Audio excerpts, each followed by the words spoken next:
Today, we're going to talk about something really important. Stop thinking, start talking. Now, if you're someone who understands English but freezes when it's time to speak, this lesson is for you. A lot of learners tell me the same thing. I understand everything when I read or listen, but when I try to speak, my mind just goes blank. Sound familiar? Don't worry, you're not alone. In fact, this is one of the most common problems English learners face. But guess what? You can fix it. And today, I'll help you do just that. So let's begin with why this happens.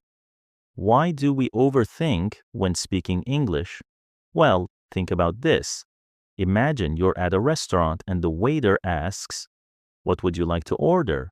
Simple question, right? But instead of answering, your brain starts working like a machine. You think, wait, should I say I would like or I want? Is it okay to say chicken? What if I pronounce it wrong? What if he doesn't understand me? And by the time you're ready to speak, the waiter is already waiting for the next person. That's what overthinking does. It stops you from talking. And where does this overthinking come from? One big reason is fear. Fear of making mistakes, fear of sounding silly, fear of not being understood. But let me tell you something really important. Native speakers make mistakes all the time. I'm a native speaker and I mess up my sentences too. But I don't stop talking because of it, and neither should you. Here's a quick story.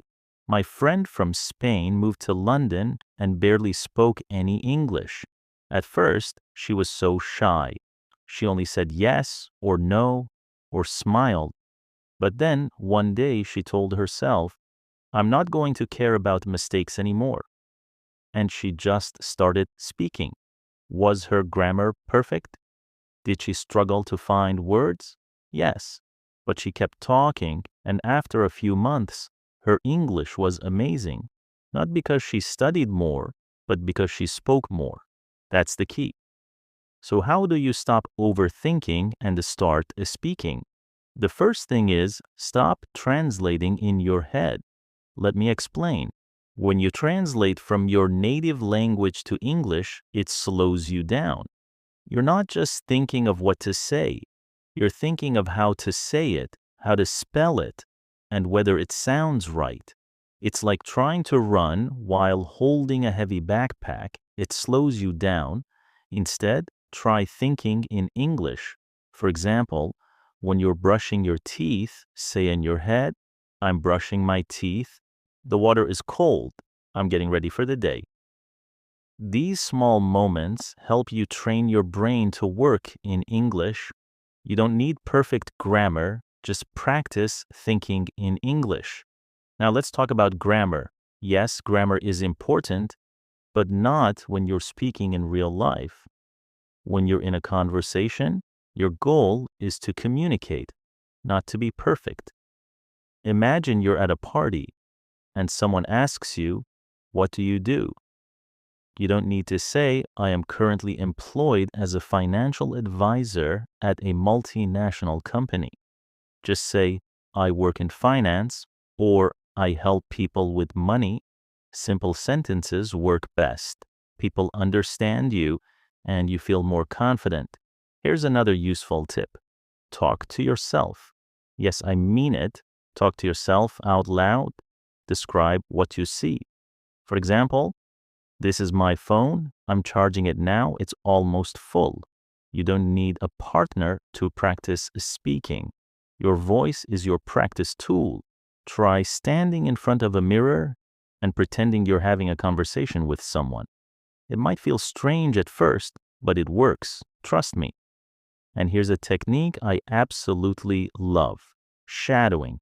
If you don't know what that is, let me explain. Shadowing is when you listen to a native speaker and immediately repeat what they say.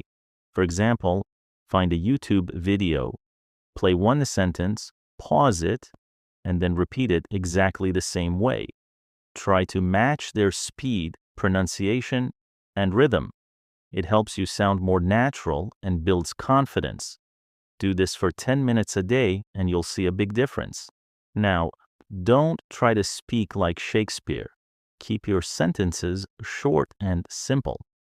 Instead of saying, I am currently in the process of preparing dinner, just say, I'm cooking dinner. Short sentences help you speak faster and feel more confident. You don't need fancy vocabulary to express your ideas.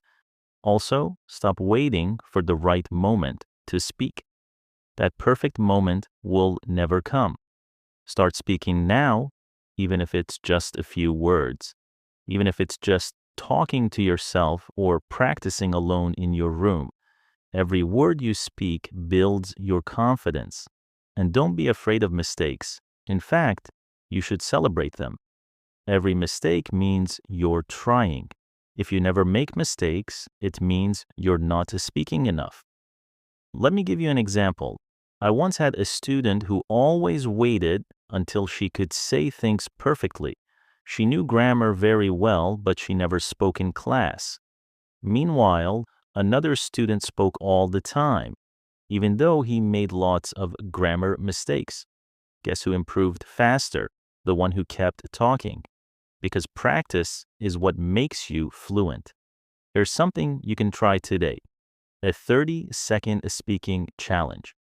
Choose a topic, like your daily routine, your favorite food, or a place you want to visit, and talk about it for 30 seconds without stopping.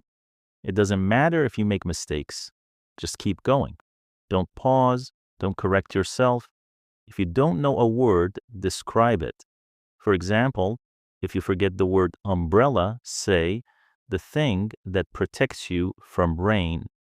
This kind of practice helps you think faster in English. One last tip. Surround yourself with English. Listen to podcasts, watch English shows, change your phone language to English, and try to live in English as much as possible. The more you hear it, the easier it becomes to speak it. Your brain needs to hear English regularly to produce English naturally. And finally, let's talk about mindset.